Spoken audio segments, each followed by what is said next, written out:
If I ever knock on your door, don't open it. And if I beg you to, kill me. It was 2 a.m. in my kitchen, lights off, coffee in our hands. He kept staring at the windows like he was waiting for something to stare back. I laughed until I saw he wasn't joking. He said he'd gone hiking alone up north, deep in a forest locals avoid. No trails, no markers, just trees that looked the same in every direction. On the third day, he realized something was following him. Not chasing, not hiding, matching his pace. Whenever he stopped, it stopped. Whenever he walked, it walked. Then he finally saw it, half hidden between two trees, like it hadn't finished deciding what shape to be. Almost human, too tall, arms too long, head tilted like it was listening. And when it opened its mouth, it spoke in his voice, but the words were wrong, like it learned language by copying, not understanding. Help me. I'm lost. My friend ran. That night, it stood outside his tent, not attacking, practicing. He could hear it saying his name over and over, changing the tone each time. Calm, panicked, laughing, crying. By morning, there were 2 sets of footprints leaving the campsite. Only one set came back. He told me it followed him home, but not right away. It waits, he said. That's what they do. Then he grabbed my wrist hard enough to hurt. If I come to you, he whispered, it means it worked. He left before sunrise. 2 days later, he stopped answering. A week later, I got a text from his number. Can I crash at yours tonight? No punctuation, no nickname. He always uses both. Then another. Please, man, I really need help.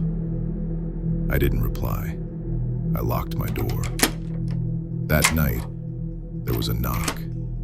3 slow taps, his exact rhythm. And from the hallway, his voice said, perfectly steady, I know you're awake. I didn't move.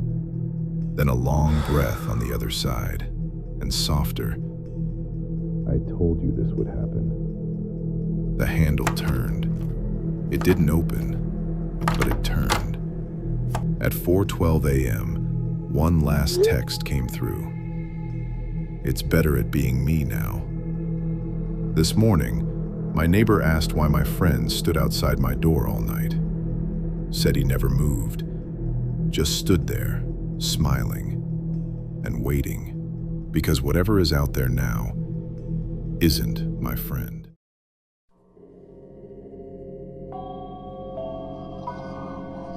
I'm a detective. I found a cold case that keeps me up at night. I don't know where else to put this. I've tried to talk about it professionally, but every time I bring it up, the conversation dies fast. People either change the subject or give me that look, the one that says, you're crazy or lying. So I'm posting this anonymously. I've removed identifying details, names, locations, and will not show any pictures. What matters is that the case itself is real. The evidence exists, and I have seen it with my own eyes.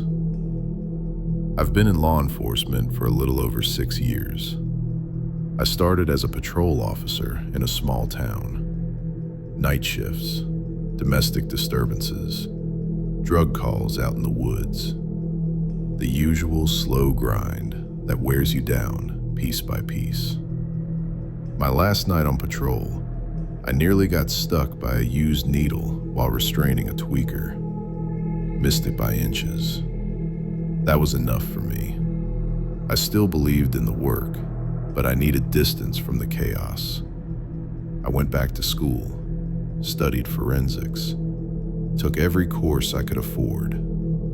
Eventually, I was hired as a detective by the same county, just assigned to a different town. It was small enough that they only needed one detective. Anything major got kicked up to a neighboring jurisdiction. My first month was slow, mostly administrative cleanup. The previous detective was retiring after decades on the job, and my supervisor wanted the office reorganized, files purged, cabinets cleared. I came across a folder that caught my eye. A faded manila folder tucked behind tax records from the 1970s. Closed, unexplained murder-suicide, 1976. I asked the retiring detective if it was trash. He stared at the folder longer than necessary before saying, "Probably best to throw it out. That case was closed before I got here." He muttered, "It didn't make sense to me. Didn't make sense to the guy before me either." He said I could read it if I wanted, but ignorance was bliss. Pretty shitty thing for a detective to say, but the old-timer was right. This case should have stayed closed. Inside the file were crime scene photographs, coroner reports, and photocopies of handwritten journal pages. Some were out of order. The original journal was no longer in the evidence room. November 19th, 1975. Marcia delivered our baby girl 2 days ago. I'm not sleeping much, but I've never been more grateful for it. I've been home helping with diapers and cooking. Josh approved the time off. He's a good friend. The lack of sleep is getting to me. I keep drifting, but Marcia needs me. She looks angelic when she sleeps, even as exhausted as the pregnancy left her. The baby just closed her eyes. I need to take advantage of this and rest. The next entry feels like it was written by a different person. Same handwriting, same pencil, but the pressure is almost gone, like the writer couldn't bring himself to press down. No date. Based on context, investigators believed it was written November 23rd. I didn't mean to. I didn't do this. I can't be the one to blame.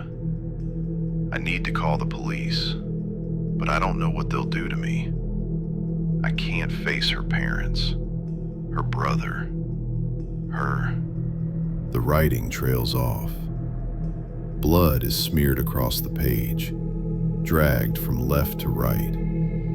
The stain pattern indicates the writer's hand was bleeding and resting near the paper as they wrote. She did this.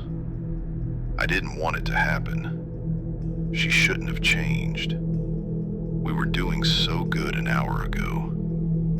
She's still here, alive. I know she'll wake up. She's just tired. I can tell the police she tripped, but the bruise on her arm. This isn't fair. This isn't real. I'll wait. She'll wake up. Admit it was an accident. Breastfeed the baby so it stops crying. The next entries are steadier, not calmer, just functional. I've paraphrased some scratched out words for clarity. November 26th, 1975. Everyone who knocked eventually left. The mail piled up. It's been 3 days since she died. Last night I moved her body outside. I waited until the neighbor's lights went out and dug her a grave. I don't want to hide her, but it's not right for her to decay on the floor. I cleaned the blood too. I'm not hiding evidence. She wanted the mess cleaned. I'm taking care of the baby. She's getting weak, but I waited too long to call it in. It took me hours to pull my weeping face from her cold chest. The baby's screaming snapped me out of it and gave me some strength to go on. My stomach feels like it's full of ice. I need to function for the baby. She's all I have left. November 27th, 1975. She's still in the backyard, and my hope is gone. The baby passed away from malnutrition. I did everything I could. She passed in her sleep. She didn't cry. She didn't tell me I was doing something wrong. She's with her mother now. I can't face anyone after this. God may forgive me, so I can be with them. Mom, Dad, Sharon, Bill, Josh, please forgive me. I'm done feeling this pain. I love you all. According to the file, the subject's employer contacted police on December 20th after he failed to return from approved leave and stopped responding to calls. Officers conducted a welfare check. The wife was located seated upright on the living room couch. No visible signs of decomposition, no insect activity, no odor consistent with a body deceased for weeks. Her limbs were fixed in rigor mortis. Blood pooled beneath her feet. Jaw slack, eyes closed. The abdomen was severely distended, medically abnormal. The coroner estimated her time of death as early December.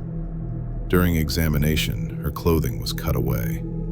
Her abdomen had been crudely stitched closed. When the sutures were opened, the infant fell free. Advanced decomposition. The coroner documented that the infant had died in late November, consistent with the date recorded in the journal. The husband was found in the bedroom closet. He was hanging. Coroner estimates placed his time of death on or around November 27th. During follow-up interviews, detectives spoke with co-workers, friends, and family members. Every single one confirmed the same thing. The husband was right-handed, not ambidextrous. No history of left-handed writing. No injuries that would have forced him to switch hands. The blood smear patterns on the journal pages indicate the writer was left-handed. The handwriting analysis confirmed consistency across all entries. Addendum. Document from case file. Document type, Property and Utilities Review. Prepared by County Investigations Division. Date logged, January 4th, 1976. Status: filed without action. During post-closure review, investigators requested supplemental records to verify residents' activity following the estimated dates of death. The following items were obtained and added to evidence. Utility records summary. Electric and water usage at the residence remained consistent with normal occupancy levels from November 28th through December 18th. Water usage showed daily spikes between 0-200 and 0-400 hours, consistent with bathing or laundering. Electric usage indicated repeated activation of kitchen appliances during the same period. No forced entry was observed at any point. No neighbors reported seeing anyone enter or leave the residence after November 27th. Supplemental physical evidence.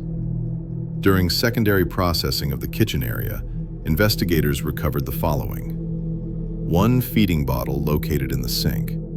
Bottle interior tested positive for human milk residue. Residue freshness was inconsistent with the documented date of infant death. The bottle showed no visible mold, cracking, or odor consistent with prolonged stagnation. Fingerprint recovery from the bottle produced one partial print. The print did not match the husband. The print did not match the wife. The print did not match any responding officer, coroner, or known associate. Due to database limitations at the time, no further comparison was possible. Closing note. No additional evidence was located. No evidence recovered in trash. No suspects were identified. No explanation was recorded for continued utility usage, food preparation indicators, or post-mortem infant feeding residue. The case remained classified as a closed, unexplained murder-suicide. That document was the last thing in the file.